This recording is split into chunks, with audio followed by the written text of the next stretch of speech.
Sahabat-sahabat Hidup TV, saat ini saya sekarang berada di Wisma Keuskupan Agung Jakarta. Telah hadir bersama kita Bapak Uskup Keuskupan Agung Jakarta, Kardinal Ignatius Suharyo.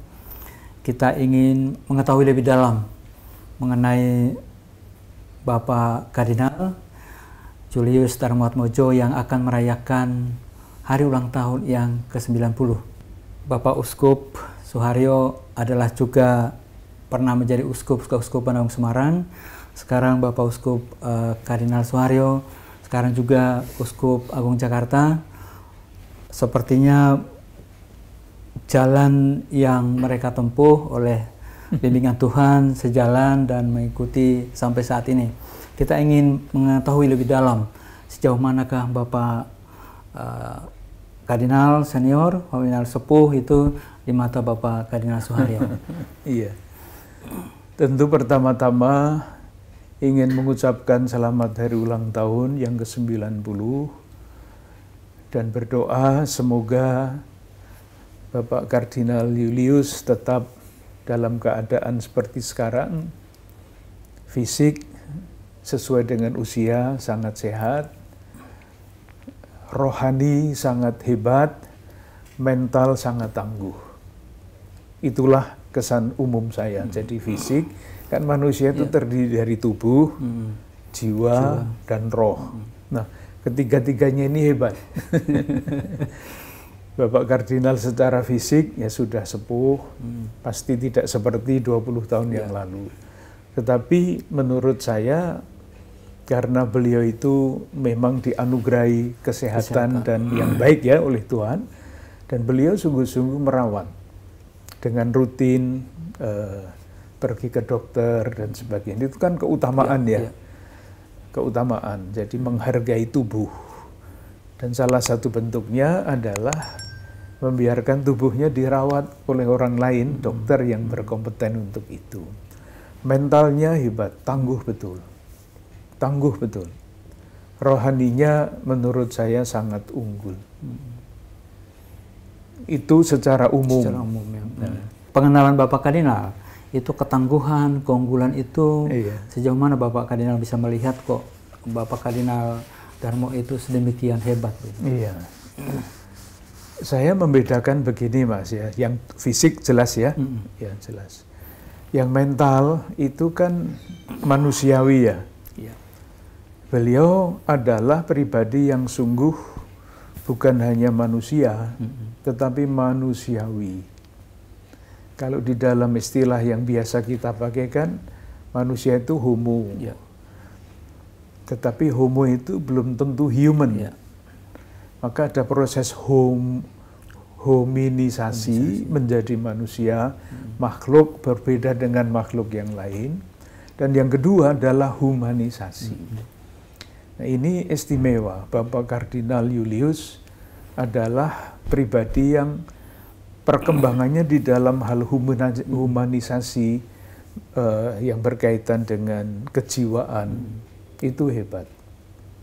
Itu bisa dilihat dari kualitas manusiawinya. Sangat bersahabat dan sebagai pemimpin tidak pernah menunjukkan bahwa beliau itu berkuasa. Itu semua tidak pernah. Jadi sangat manusiawi, unggul di dalam kemanusiaan, persaudaraan, dan sebagainya. Utuhlah. Apalagi pada usia seperti sekarang, pasti ketangguhannya itu sudah sampai kepada tingkat yang katakanlah sempurna. Sejauh Bapak Kardinal bergaul dengan beliau, mungkin dulu ketika dia menjadi Uskup Agung Semarang, lalu kemudian Bapak Kardinal menggantikan, apa jejak-jejak beliau yang masih relevan dan terus dihidupi baik oleh Keuskupan Agung Semarang maupun Keuskupan Agung Jakarta, Bapak Kardinal? Kalau saya melihat, kalau mulai bicara tentang Keuskupan Agung Semarang, Keuskupan Agung Semarang itu sejauh dapat saya lihat, sungguh dirahmati oleh Tuhan dengan pribadi pemimpin yang sungguh pemimpin gereja. Uskup pertama kan Sugio Pranoto. sudah meletakkan dasar yang sangat kuat. Dilanjutkan dengan Bapak Kardinal Justinus Darmo Yuwono. Beda pribadi itu, tetapi salah satu yang sangat mencolok di dalam pribadi, dalam kepemimpinan Bapak Justinus Darmo Yuwono adalah bagaimana ya, komunikasinya atau bagaimana gereja sungguh-sungguh mau diakarkan. Beda kalau Yogyo Paranto kan dalam perjuangan zaman revolusi. Darmo Yuwono dalam suatu situasi yang sudah revolusi selesai, tetapi ada peristiwa-peristiwa yang sangat besar pada waktu itu, gerakan 30 September namanya itu. Beliau lalu kelihatan sekali bahwa gereja itu harus peka terhadap perkara-perkara seperti itu. Itu salah satu ya, jadi gereja di tengah-tengah masyarakat, di tengah dunia. Dan umat sendiri menjadi umat yang adalah gereja dalam arti yang sejati. Dalam arti sejati bukan sekedar organisasi, tetapi gereja yang hidup. Mungkin organisasinya tidak terlalu rapi atau tidak belum dapat sesuai dengan tuntutan hukum gereja, tapi sungguh gereja yang hidup. Ada memorinya pada waktu beliau selesai itu, ada buku tipis mengenai gereja yang seperti itu. Salah satu contoh misalnya, yang paling sederhana dulu ya. Jadi, pastor-pastor itu di wilayah Keuskupan Agung Semarang waktu itu, yang menyediakan makan itu umat. Dan sengaja umat. Supaya apa? Supaya romo-romo itu, pastor-pastor itu sehati seperasaan dengan umat. Jadi bukan masalah makan saja, tetapi masalah ini. Jadi yang dimasak, yang dimakan oleh keluarga, itulah yang dimakan oleh pastor. Moga-moga ditangkap maksud saya. Betul. Jadi jangan dibelikan ayam, jangan dibelikan sate, jangan. Yang dimakan oleh keluarga itu salah satu. Salah duanya misalnya. Dari mana yang namanya, yang sekarang namanya aksi puasa pembangunan itu bermula? Dari Semarang. Ya Bapak Kardinal itu. Tentu dengan bantuan Romo Kari, waktu itu Vikaris Jenderal, dan ada Romo Utomo yang memang mempunyai hati terhadap perkembangan-perkembangan kemasyarakatan. Jadi gerejanya itu sudah menjadi gereja yang hidup seperti itu. Dan itu kemudian diteruskan oleh Bapak Kardinal Julius itu model beda lagi. Bapak Julius Kardinal Darmoatmojo itu kan pemimpin sejak lahir itu. Oh gitu ya? Oh iya. Jadi beliau pernah menjadi provinsial Serikat Yesus. Dan sesudah beberapa waktu menjadi provinsial Serikat Yesus, menjadi Uskup Agung Semarang. Sebagai Uskup Keuskupan Agung Semarang, dia beberapa kali menjadi Ketua KWI, lebih daripada yang dibenarkan oleh statuta, beberapa kali, dan diulang. Kan beliau seorang pemimpin, betul ya. Jadi kalau saya mau, moga-moga saya tidak terlalu salah ya, kalaupun salah. Julius Kardinal Darmo Yuwono, Justinus Kardinal Darmo Yuwono itu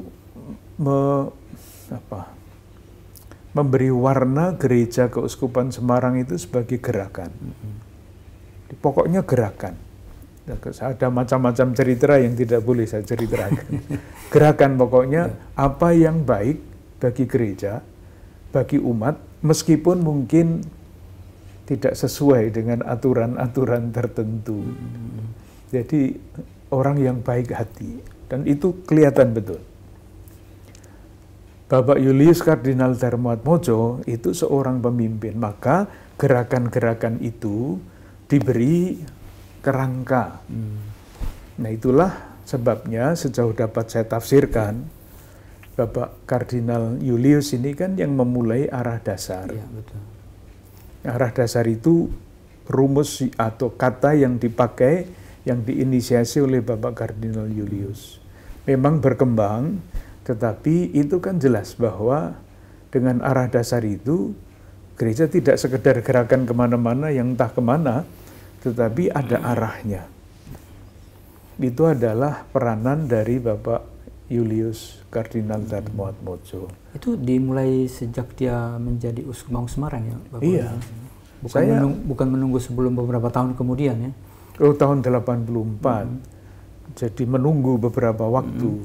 Pasti kan seorang pemimpin tidak akan tiba-tiba membuat sesuatu.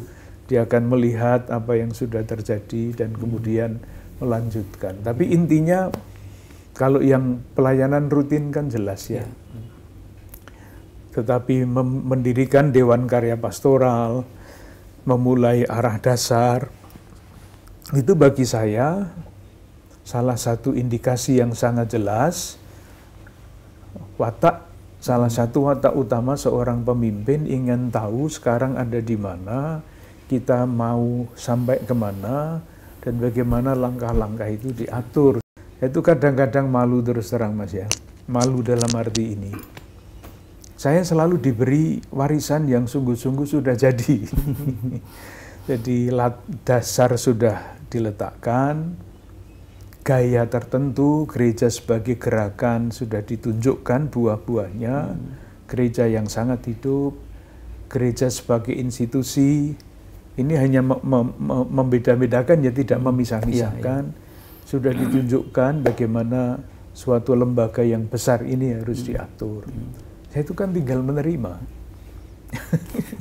dan mencoba memahami sejarah dan kemudian melihat apa yang bisa dikembangkan dari situ. Tapi semuanya sudah ada, termasuk di Jakarta ini sama.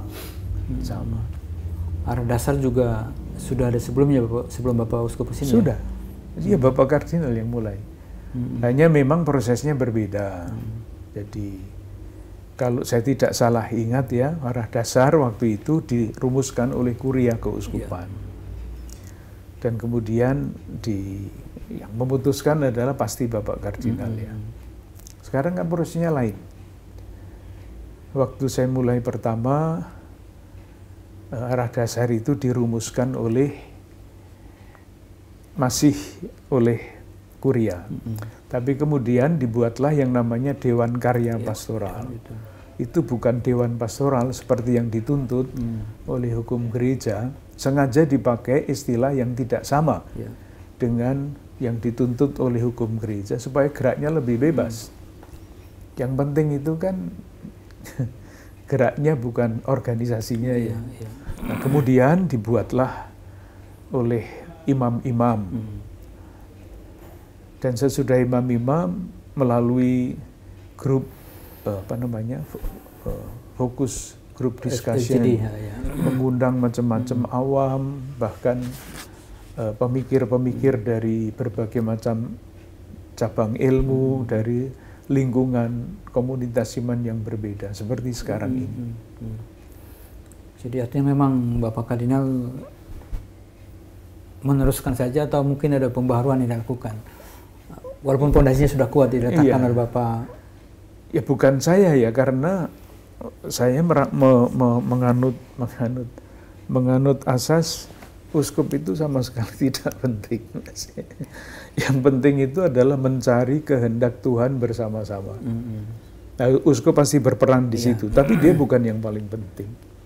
Kebersamaan itu yang paling penting. Maka misalnya pembaharuan-pembaharuan itu yang tadi saya ceritakan. Dewan Karya Pastoral memang saya usulkan, lalu dijalankan. Sekarang Romo Vikjen mempunyai peranan yang sangat penting di dalam menjalankan Dewan Karya Pastoral itu dengan segala macam inisiatifnya. Satu. Yang kedua, waktu itu kan ada pedoman dasar Dewan Paroki. Nah, kita baca pedoman dasar Dewan Paroki itu. Sekarang mungkin sudah diperbarui 4-5 kali itu ya. Tapi yang pada waktu itu kita bicarakan bersama-sama lah, kalau strukturnya Dewan Paroki seperti ini cocok apa enggak dengan identitas gereja. Karena dari pedoman dasar Dewan Paroki tahun 2009 kalau tidak salah,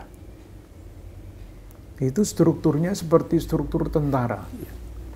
Komando, garisnya turun semua. Itu memang cocok dengan gereja sebagai hierarki. Jadi pimpinan itu tertinggi selalu uskup ya. Uskup itu kan maha kuasa, Mas.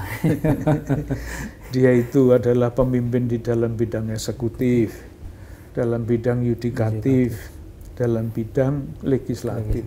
Uskup semua itu. Jadi kalau mau bisa sangat otoriter, ditentukan sendiri tidak salah. Hanya paus yang bisa intervensi, begitu ya? Ya mungkin ya. Pasti. Kalau paus pasti ya. Tetapi itu tidak cocok, gambar itulah, organigram itu tidak cocok dengan rumusan gereja dalam Konsili Vatikan kedua. Gereja di dalam Konsili Vatikan kedua kan dirumuskan sebagai persekutuan, komunio. Ya komunio kan cara hidupnya tidak seperti itu ya. Maka tantangannya adalah bagaimana kita tetap menghargai yang namanya hierarki, karena nanti bisa diubahkan itu. Tetapi dengan semangat komunio. Tidak mudah, maka dibuatlah organigram yang baru, bentuknya tidak garis turun, tetapi bulat. Salah satu usaha. Iya, iya. Dan itu sudah dibangun oleh Bapak Kardinal Darmo? Belum. Itu kami yang mulai dari 2014, beliau sudah kundur ke Girisonta, lalu kami mencoba melihat kemungkinan-kemungkinan baru apa yang bisa ditawarkan dan bisa dijalankan. Salah satu yang paling awal adalah itu. Lalu yang kedua, yang ini kami ini kan Keuskupan Agung Jakarta itu, kalau melihat tongkat uskup itu yang lama, itu di kepalanya itu lambang kota Sitar di Belanda. Masa tongkatnya uskup Jakarta lambangnya kota Sitar, kan tidak cocok. Tetapi sejarahnya memang begitu.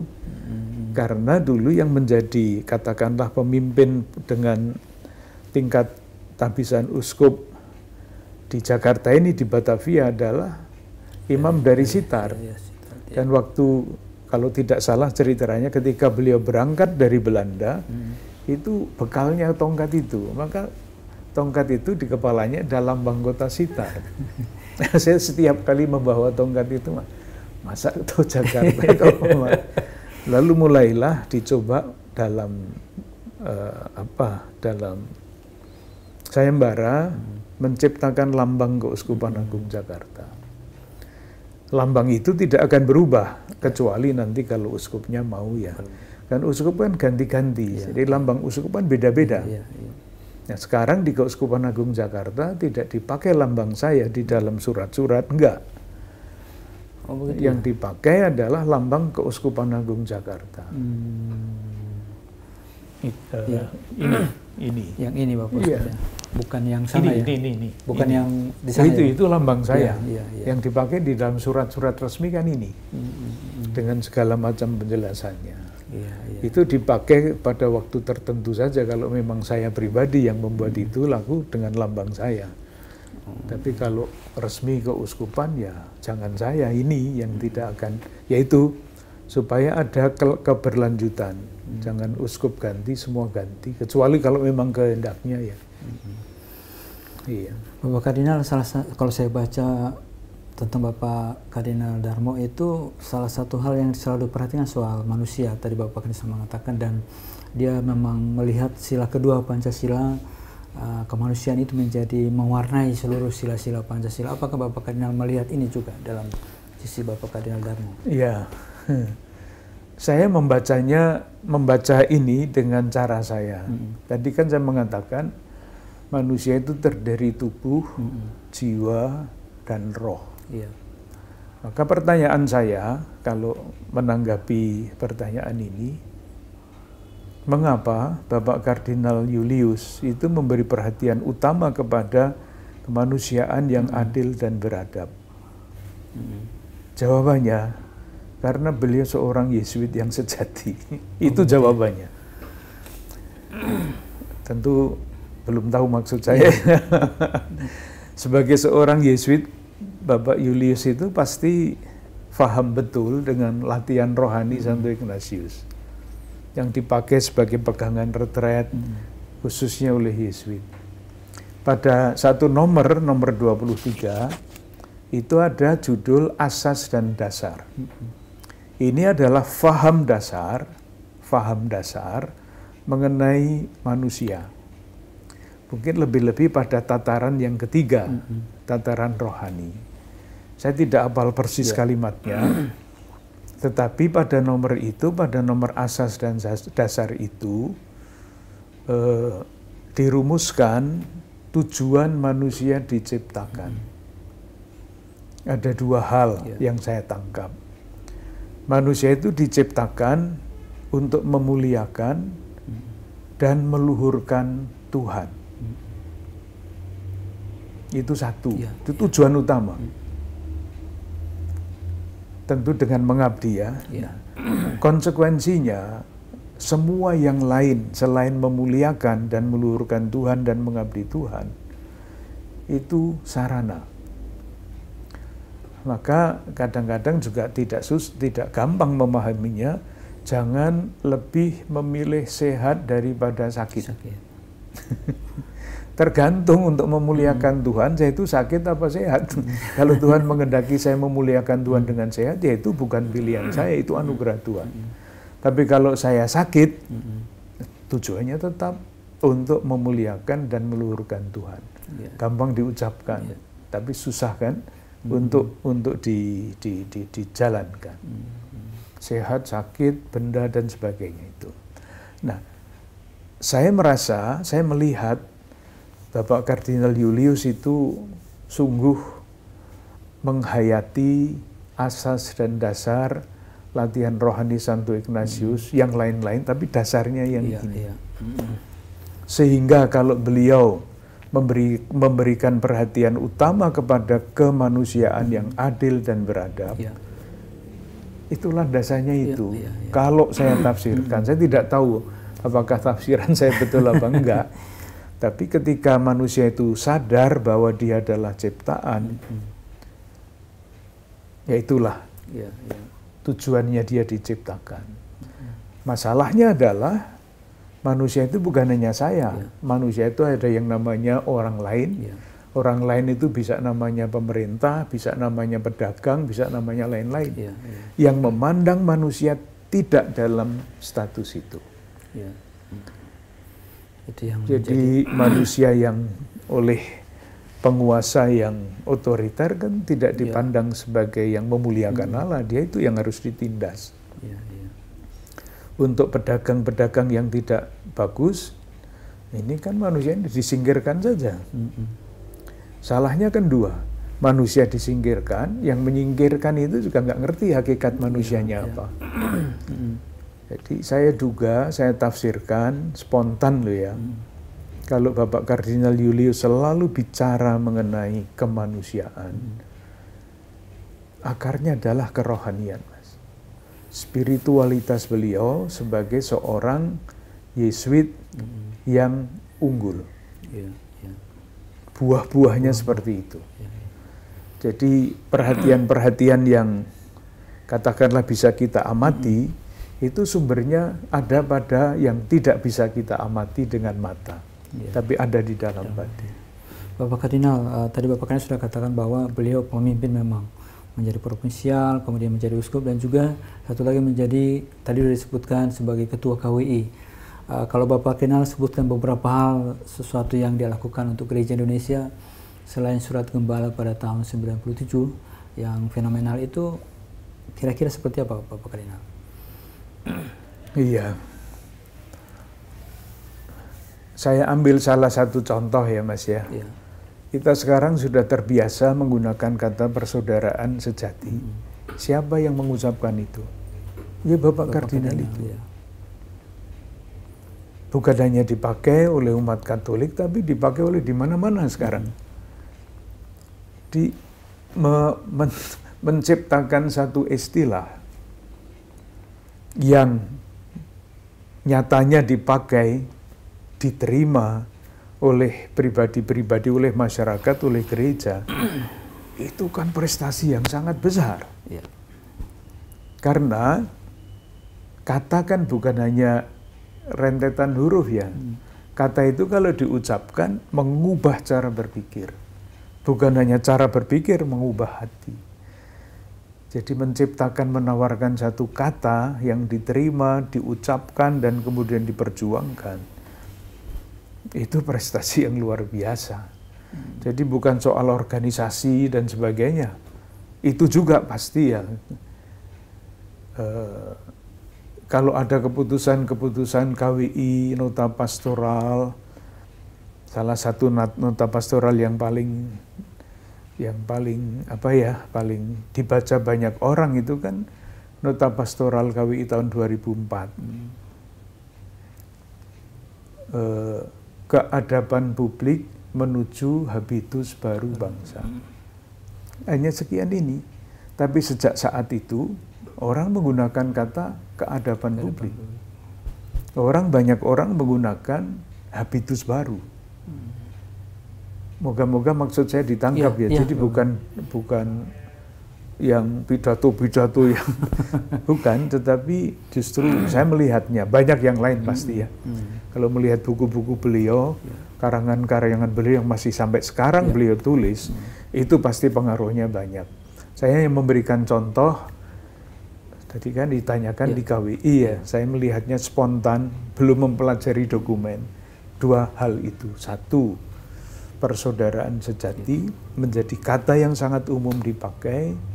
Dan kedua, keadaban publik menuju habitus baru bangsa. Itu dokumen yang paling banyak dibaca dari antara semua dokumen yang dihasilkan oleh KWI. Itu waktu beliau menjadi ketua KWI. Saya tahu karena saya sekretaris pada waktu itu. Iya. Bapak Kardinal, ini sedikit agak ringan. Apakah Bapak Kardinal pernah memang hidup serumah atau satu komunitas dengan beliau? Seperti apa kebiasaan-kebiasaan keseharian dia? Saya tidak pernah tinggal bersama beliau ya.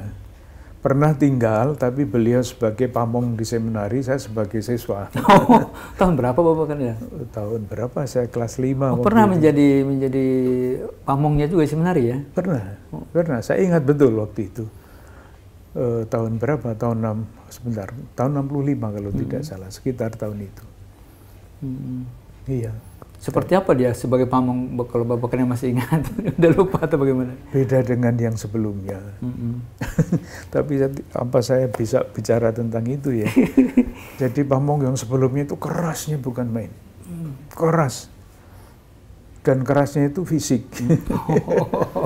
Pada waktu itu kan ya memang yang namanya anak-anak nakal kan. Dan sebagai pribadi yang sangat disiplin, mungkin mau supaya anak-anak yang umurnya beda itu seperti dirinya ya dididik dengan keras. Bapak Julius ini saya tidak pernah merasakan atau membayangkan kekerasan seperti itu. Ya kalau zaman sekarang ya pada waktu kan memakai istilah sekarang, bahkan ketika beliau masih frater, sifat kebapaannya sudah sangat jelas. Waktu itu Bapak Kardinal sudah rasakan ya? Melihat ya? Ya karena beliau pamong umum dan saya ada di situ. Ya bergaul pasti enggak ya, karena siapakah saya waktu itu. Iya. Paling pergaulan saya sudah kemudian menjadi Uskup Agung Semarang, nah, kemudian itu di KWI. Itu ya. Belakang-belakangan ini masih sering ketemu atau bicara-bicara Bapak Kardinal? Ya kalau beliau ke Jakarta kan sementara ini selalu menginap di sini. Ya. Iya. Ada nggak pesan-pesan apa dia sampaikan atau apa Bapak Kardinal ketika pergantian dari Semarang, kemudian Bapak Kardinal juga menggantikan lalu di sini juga, apakah ada sesuatu yang disampaikan apa? Nah, beliau selalu bercerita apa yang beliau baca, apa yang beliau lihat di televisi. Jadi beliau itu selalu masih mengikuti perkembangan politika, sosial, ekonomi di negara kita. Itu beliau cerita. Yang kedua, yang saya tahu, beliau masih selalu berpikir, menulis refleksi. Masih menulis refleksi bulanan kan? di salah satu masalah inspirasi kalau tidak salah. Tetapi, dan ini yang sungguh sangat saya hargai, itu watak seorang pemimpin ya.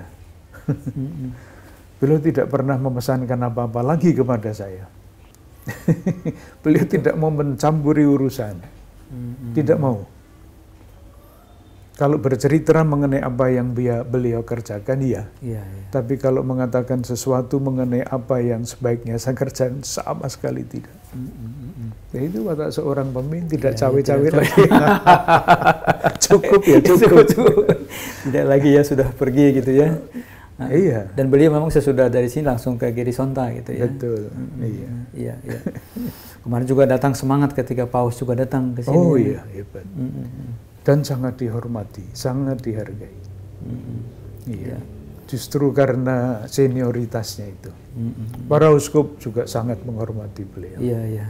Di dalam sidang-sidang itu beliau banyak sekali mendengarkan, jarang berbicara.